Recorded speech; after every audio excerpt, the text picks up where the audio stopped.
empowering and championing entrepreneurs in Kenya.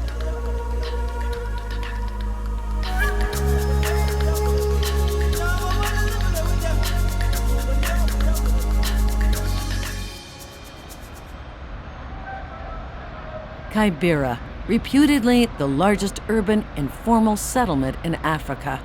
Over 1 million people crowded in a space no bigger than New York's Central Park. Most people survive here on less than $1 a day. With minimal infrastructure, life can be challenging, and making a living even more so.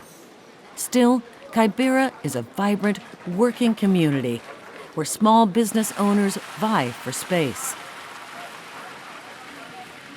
There's some who do basketry, there's some who run kiosks, some grocery, hairdressing, tailoring. People just have small food kiosks.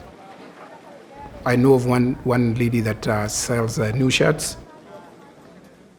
sells ginger, sells ground tobacco. The goal is to help and support caregivers to generate sustainable livelihoods for their families. And the first step is small-scale business education and management. We work with families. In every family we went to, there was a woman. And this woman was running a small business. Because we are basing our support on empowering families through livelihood support. Because we are not going to dish money. We are going to build on what they're doing, what they know, so that they can generate income and provide the basics that are required.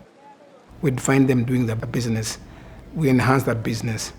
But if the business does not work, then we can introduce them to something that is more workable. Then we can advise them to go for something which is like maybe foodstuff. It's a numbers game, and knowing the market is the key to success. Providing citizens with the goods and services they need in a way that's tailored specifically to their financial circumstances. This is the way to succeed in this community. They sell what the community really needs, and in the quantities that the community needs them. The women here will sell 1/4 kilo of sugar. They would sell even 3 teaspoons of tea leaves.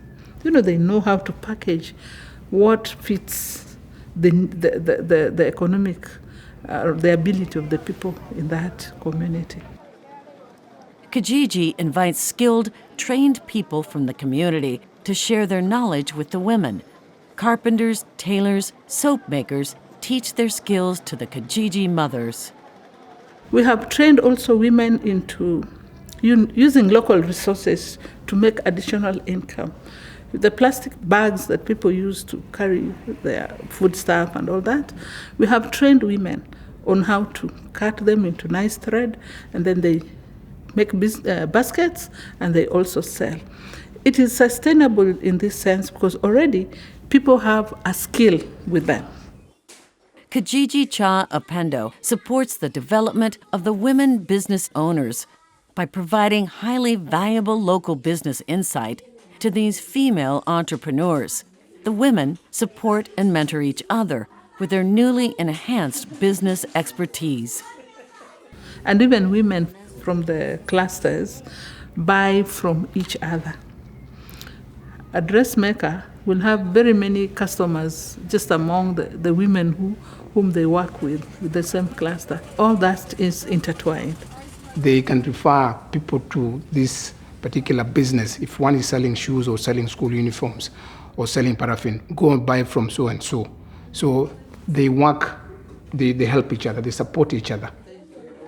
And also during women's empowerment meetings, people share, and they might even think of diversifying from one business to another, or have additional businesses to what they're doing. For example, if somebody is selling vegetables, somebody would advise them that, why don't you bring in tomatoes, potatoes, and spices, so that when somebody comes, it's like a one-stop stall for the grocery.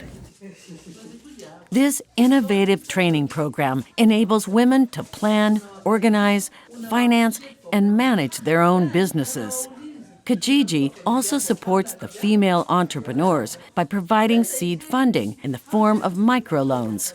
The amounts are small, but crucial for growing or starting businesses. They also manage small-scale lending schemes. We have what we call a revolving fund. You know, in a community, people might have very good ideas of starting a project or doing something, but if they don't have resources, then they're not able to do it. So we have those revolving funds where women borrow money. They start $50, and in Kenya that's around 5,000 shillings, and it makes a whole difference if somebody can sell vegetables, tomatoes, do some small businesses in the community. One, when they come to the meetings, they save what is known as table banking. Put the money on the table, and anybody who has a need for money, maybe to enhance, buy more stock for a business, will take the money. That's one way of the other participant supporting the other participant. Two, we make them understand that they must learn how to save. Be it a shilling, be it 2 shillings. Every time they come, they must save. Kijiji ensures that their relationship with the women stays strong over the long term. Continuing these meetings is a critical component to the Kijiji model. We keep track by talking to the women when they come to their meetings. But the volunteers visit them to know how they're getting on with their business. We get to know what is going on by the way they bring in they pay their loans and the revolving fund, and how they do this, they make their savings. Initially, again, we used to pay 100% fees, school fees for the few children who are on the project. But as we continued to empower women through businesses, currently we are paying partial fee and they contribute the other bits. Being marginalized and undervalued has an impact on a woman's confidence and her beliefs about being successful in business ventures. In the Kijiji Cha Upendo supportive business development model, it is important to build in innovative supports when working with marginalized entrepreneurs. Women are the most popular group of people, mostly in any country, so more so in Kenya. The cultural belief that women should not speak. They should be there to be seen and not heard. We visit them often, ask them questions, observe, listen. They have a voice where they can speak in community meetings, in schools. They get confidence and self-esteem, and they're able to stand up for their rights. The women are empowered because of the businesses that they run, the education sessions that they participate in. They learn new things. When you have knowledge is power. They can debate because they have a certain level of understanding about issues, political, health, and others that affect them.